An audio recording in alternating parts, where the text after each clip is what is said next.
Hi, welcome to another video where I walk in nature talking about very personal yet practical topics that are applicable to your life. I'm Kristin. I've been living abroad for 20 years and there are a lot of things that I wish I knew when I first started. So in this video, I'm going to share with you 7 things I wish I knew before I moved abroad. Now, the first thing to know is that you can go abroad at any time. When I first moved abroad, it was to study abroad and I was only 20 years old. And I just assumed that the only time that you could live in other countries voluntarily was if you were either studying abroad or if you waited until after your career and you retired abroad. But what I found when I moved to Costa Rica was that there were people of all ages living abroad. I met people who were teaching English, teaching surf lessons, selling real estate. And so it really opened my eyes to the ability to be able to live in different countries at any phase of your life. It's not something that you have to do at a certain age. It's not something that you have to ask for permission for. It's something that you can choose to do, whether you are 20 or 30 or 80. And I actually just had a woman on my podcast who decided to move from California to Italy to teach English. And while she was there, she met her future husband, who is French, and they ended up moving to France, where they now have a daughter and live happily ever after in the south of France. And she basically never went back. And so that is something that can happen to you. You can decide to go abroad and then you can decide to stay there. Everyone has a different timeline and there's no set date that you have to wait until you can start living the life that you want. And on that same token, the other thing I wish I knew is that you don't have to go home. So for the first 7 years that I lived in other countries, I saw it as temporary. And so I kind of was living in this waiting period to where I was just living abroad for a year or so. And then I would come back to my home country and start my real life. But what I wish that I knew was that that was my real life. I was already living my real life and I didn't have to tell people when I was coming back to resume my old life. My life was changing little by little, day by day. And so if you decide to go abroad, you don't have to tell anyone when you're going to go home, and you don't actually have to have a fixed date to when you stop traveling or stop living an overseas lifestyle and decide to go back to the way things were. Because the truth of the matter is that once you live overseas and once you live in a different culture, you will change and your life will never go back 100% to the way that it was before, nor would you really want that, because life is all about growth and learning and evolution. And so if you go abroad, sure, you can say, okay, I'm going to go for 1 year, see how it goes, go back home if it doesn't work out. But just know that you don't have to. You can find a home away from home where you get permanent residency or citizenship, or you can live a slow travel lifestyle where you kind of move around the world, traveling on different types of tourist visas or with your passport. So if this is something that you want to do, know that you don't have to set an end date. Something that prevents a lot of people from going abroad is that they think that they have to give up their citizenship or change their citizenship, but that's actually not the case. So many countries will allow you to hold dual citizenship anyway, so you can have citizenship in multiple countries. But for the most part, when you're going abroad, especially for the first time, you might just be trying it out. And you might only want to go for 3 months or 6 months or 1 year. And so in that case, it's probably not necessary to do much of anything unless you want to stay in one country for a long period of time. So if you're just going one place per month, then you can probably go on just your passport, or depending on which country you're from, maybe you need to apply for a temporary visa, a short-term tourist visa. But it's very unlikely, if you are living in other countries, that there would be any reason to give up your actual citizenship unless you're doing it for tax or other reasons. And so even if you do decide to stay permanently in another country and apply for permanent residency, you can still keep your home country citizenship and your home country's passport, even if you do ultimately get a second or third citizenship or passport. But the vast majority of people who are living abroad aren't giving up their citizenship and may not even be getting a second citizenship, because there's so many ways now that you can live in another place without even getting permanent residency. Since 2020, there are also a host of new types of digital nomad and remote work visas that never existed before. So in countries where previously you could only stay 3 months or maybe 6 months at best with a passport, there are now low-cost options with low barriers to apply for these types of visas, where you can stay from 6 months to 1 year to even 5 years in many cases. And so definitely take advantage of that, which is a product that has never existed before the pandemic. So I'll link to my Digital Nomad Visa database in the video description so you can get an idea of all the different countries out there that will let you live there and what you need to apply. Another thing that people are often wrong about is how to file taxes, or even if you have to file at all. When I first moved abroad as a college student, I was shocked by the number of other foreigners who were telling me that I didn't have to file a tax return or I didn't have to pay taxes in the US, and that is certainly not the case. I think that no matter which country you're from, if you go overseas for a little while, you will still have to file a tax return in your home country unless you go through a process of changing your tax base or changing your tax domicile. And this is something that US citizens can't do. Even if you live abroad forever and you never go back to the US, you still have to file an annual tax return and pay taxes if you owe them. And the only way to stop filing is if you renounce your citizenship, which many people don't want to do. So if you're from a non-US country, then there is a path to changing your tax base, which usually includes proof of residence in another country, at least living there for a certain number of days per year. But you do need to file tax returns, and that's something that I wish I had all the information on from the beginning, because it's a very complex topic and you're often going to get very misleading or flat out wrong and incorrect information. So if you want to know more about this topic, then I'll link to some podcasts that I have in the description where I'm interviewing CPAs and accountants who specialize in helping expats and travelers and digital nomads with their tax situation, so you can get the correct information from the very beginning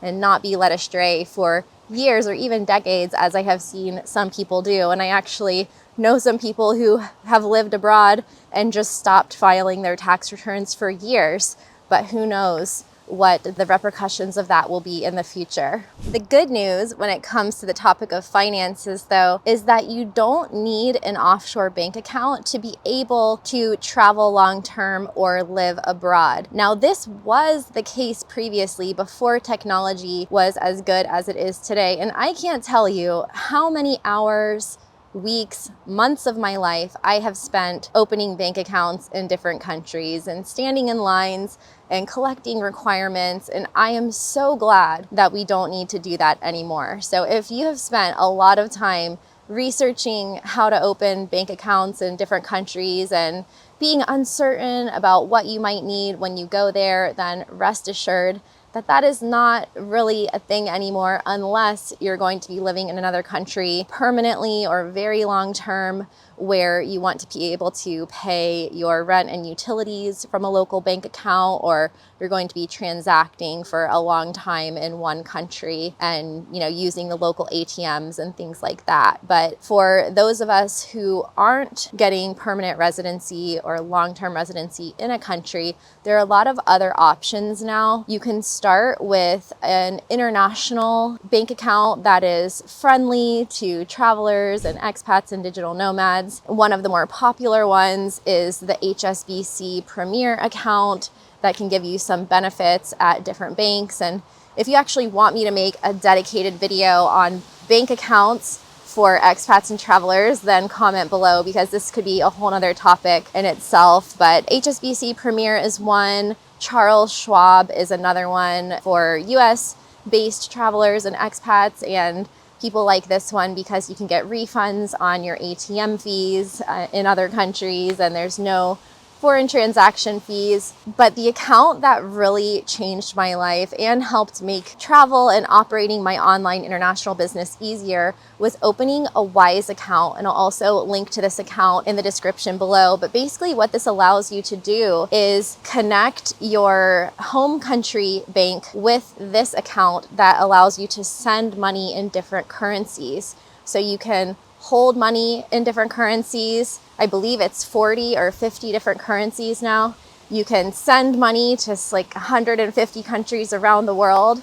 And you can also get a debit card that has low fees and that you can use in almost any country in the world. And you even get a certain amount per month in free ATM withdrawals. And so if you need to send money anywhere, instead of going to the bank and making a wire transfer, which is such an outdated thing, you can just send it abroad with a few taps in the app, and you get the best exchange rates and also very low fees to send money internationally.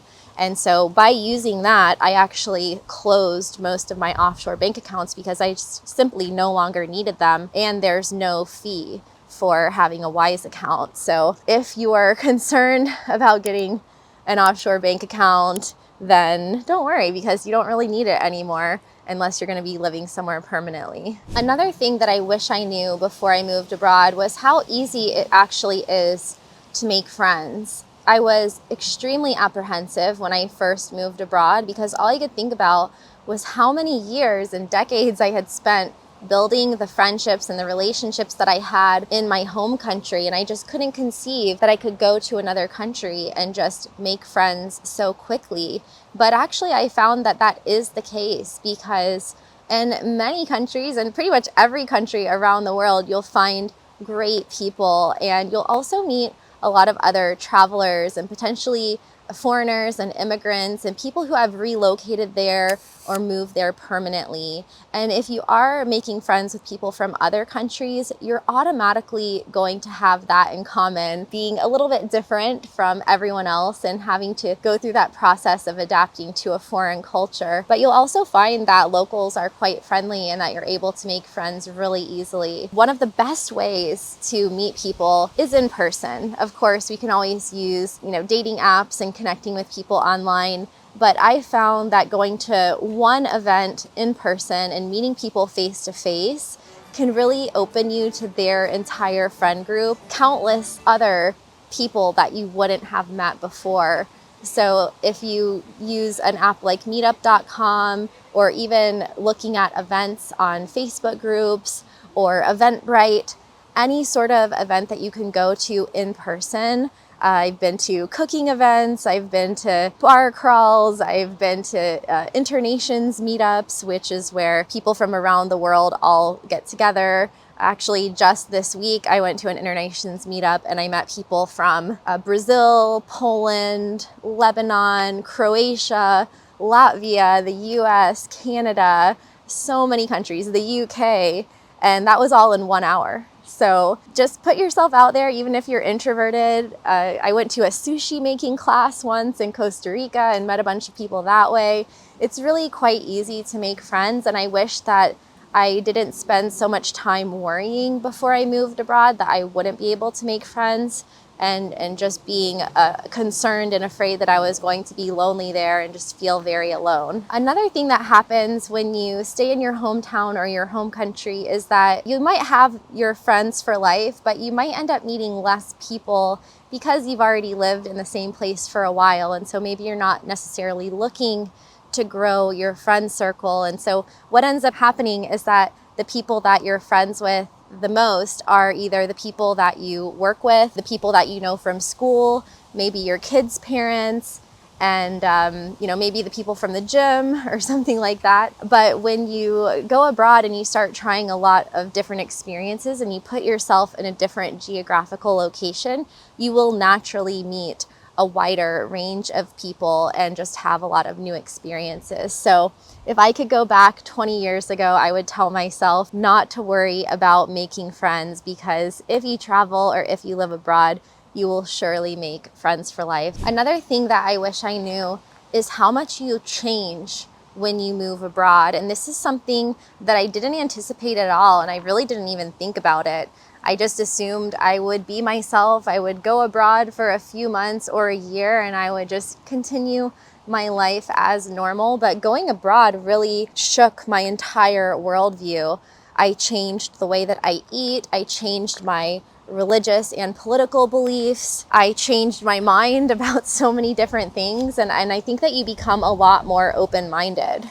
So if you don't want to change, then don't move abroad, because you surely will. But regardless of what happens, it's usually for the best, because when you're exposed to so many different ways of living and so many different perspectives and other people's beliefs and cultures, then you're going to pick up a little bit of that in each place that you go. So if you go to just one country and you stay there for a long time, you might start to subconsciously or consciously adopt a lot of their beliefs and cultural norms. But if you're moving around to a lot of different countries, then something even more interesting happens as you begin to adopt little pieces of the lifestyle and the belief systems of each country. And it's a little bit weird, because you can start to sense how programmed we are and how we can change as people. Humans are very adaptable, but